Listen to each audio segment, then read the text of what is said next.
Morning everyone, this is a foreigner escapes the Philippines. This is some of the example of road construction here near my house. Drop off, huge cliff. And it's raining this morning, so it's pretty muddy in some places where the road construction is. Yeah, it's kind of a hazardous deal. Most countries, you know, they don't do this for temporary road construction so that people can get by. Good luck. In this country, you gotta, like, I have that van. My van would be destroyed or damaged if I was on this construction areas, so I always take my four-wheel drive Bongo, or it's a Kia truck, single cab truck, and that works the best for me when they got construction like this going on. So that's just one example of, you know, there's Tandoy. He's one of my workers on the tower. See, they're digging up. It's been like 3 years now, maybe 4 years, that they've done major road construction throughout the whole Philippines, especially Mindanao. When I first came 2015, the roads were absolutely horrendous. For years, 30, 40 years, there was no repair. The politicians were just pocketing the money and using it for their own wants and needs, and then you know, nothing got done until Duterte got in. That was 7 years ago. When he got in, 2 years after he was in, then massive money started going toward road construction, and it was awesome because we got nice. The few roads that there are now, the main road is real nice. They call it the National Highway here, but this is a side road. It's actually called a coastal road because it goes right to the coast. But yeah, a lot of construction here right now. So just something you got to deal with. And our road, this is, you know, from the small village near my house. This used to be a beautiful road, right? But now they're ripping it all up. So it's like 2 to 3 kilometers to the closest village from my house. And actually I should say to the municipality, which is municipality of Rizal. Zamboanga del Norte is the province. So Philippines has 3 states, of course: Luzon, the Visayas, and Mindanao, right? And this is Mindanao, and then every state have provinces, and then down from the provinces is municipalities, and then inside the municipalities are barangays. So that's how it works here as far as the government structure. And look, here's another. It's been like this for quite a while now, probably 10 months to a year.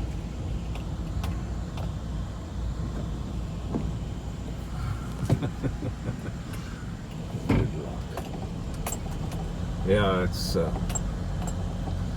off there. It's quite the cliff, and then it rains, and there's washouts,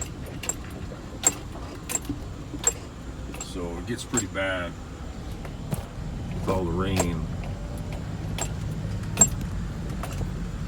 Pretty bumpy. That's what I mean. You better have something that can take suspension that'll take pretty harsh conditions here. Like, it's any third world, right? Good luck. If you have a regular car, it gets beat up real quick, real fast. So my advice would be, if you're going to buy a car, most foreigners when they come here buy motorcycles, just like most of the natives here, right? I mean, motorcycles are fairly cheap compared to vehicle, obviously. and most of them are like 125s, 125 Honda Click or Yamaha Mio.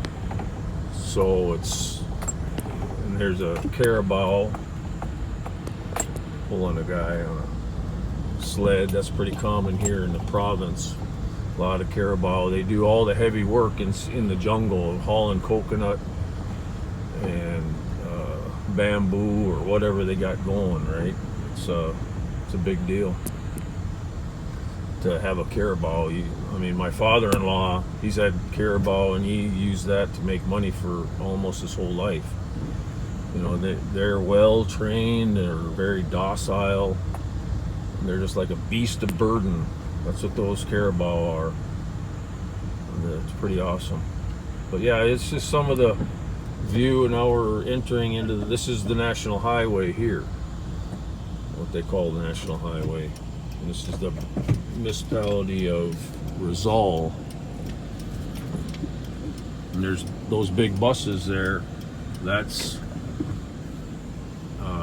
how most people get around, because a lot of people don't even have enough money for motorcycles, right? So it's because the poverty level is 60%, a little over 60% in this municipality in the province. So like I say, that's money. That's considering income from jobs. It's not, it doesn't have anything to do with can they get food, because like I say, there's food everywhere.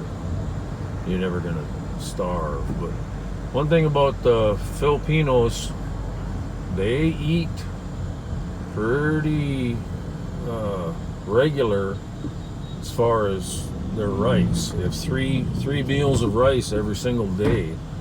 They don't miss a meal. They'll have, you know, because rice is a carb, and your energy burns out quick on rice, and so they got to have 3 solid meals of rice every day. And fish is probably the most popular for the Filipinos. I would say fish, then chicken, then they only eat pork for big celebrations, birthdays and weddings and anniversaries, stuff like that.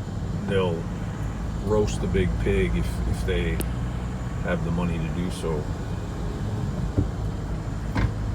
So this here's going into Mapong. Mapong is one of the barangays of Rizal, within the municipality of Rizal. And that Cebuana sign to the left there, that's pawn shop and remittance center. And there's a Palawan pawn shop, remittance center. Pawn shops are big here. Like I say, gold. People, especially gold jewelry, that's your main form of wealth and savings here. And these pawn shops get rich because people will go pawn their gold. You get maybe 50% of what the gold jewelry is worth from them. And then if you can't come back within whatever their certain period of time is to pay for your ticket, your claim ticket, then you lose your gold. And the pawn shops make a killing on it. That's why there's a lot of pawn shops. It's such a rip-off. I told people, why do you guys pawn? I mean, just go sell your gold if you're gonna do that. Just sell it. But they're so used to pawning, they're fairly wise about making sure that they got money coming in the future that they can go back and get their gold. But that's what they use gold for. And that's like I'm telling you, that's like that all Southeast Asia, Middle East. That's where the wealth is stored, in gold. And I can't iterate that enough, because first world countries, it's not like that, right? It's just fiat cash. It's all cash. And here it's all gold. And then they pawn their gold when they need it because of course you got to use the local fiat cash just to pay for daily stuff, but savings, any kind of savings, goes all into gold. You don't save your fiat money, because your fiat money, it's always depreciating big time. So anyways, like on the road here, this is like, say, the national highway, and it's like 80% motorcycles, and this thing here is a trike. It's illegal. What a joke to say illegal. But that's the law, is that on the national highway, you're not supposed to have these trikes, these slow trikes. They're like taxis, right?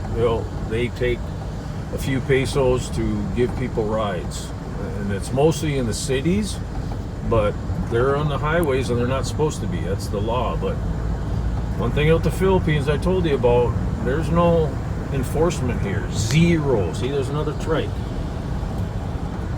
There's no enforcement in the Philippines. I mean, they'll set up checkpoints once in a while, and your checkpoints, they'll set them up, and these motorcycles that don't have driver's licenses, or they don't have a license on their motorcycle, they'll just pull over to the side before the checkpoint, and they'll just wait. They'll wait there for hours until the checkpoint packs it up for the night and goes in, and then all the motorcycles that don't have licenses, they'll just continue on their way. And that's common. I see that all the time. Sometimes I've seen close to 1,000 vehicles and motorcycles side of the road waiting for the checkpoint to pack it up for the evening. It's super funny. So, it's all things you have to get used to here. And I'll let you go for now. I'm make another video once I get into the Polog, which is the closest city to where I go for my supplies, and we'll check it out and do some grocery shopping. Okay, take care. This is Edward on the YouTube channel. A Foreigner Escapes the Philippines. Take care.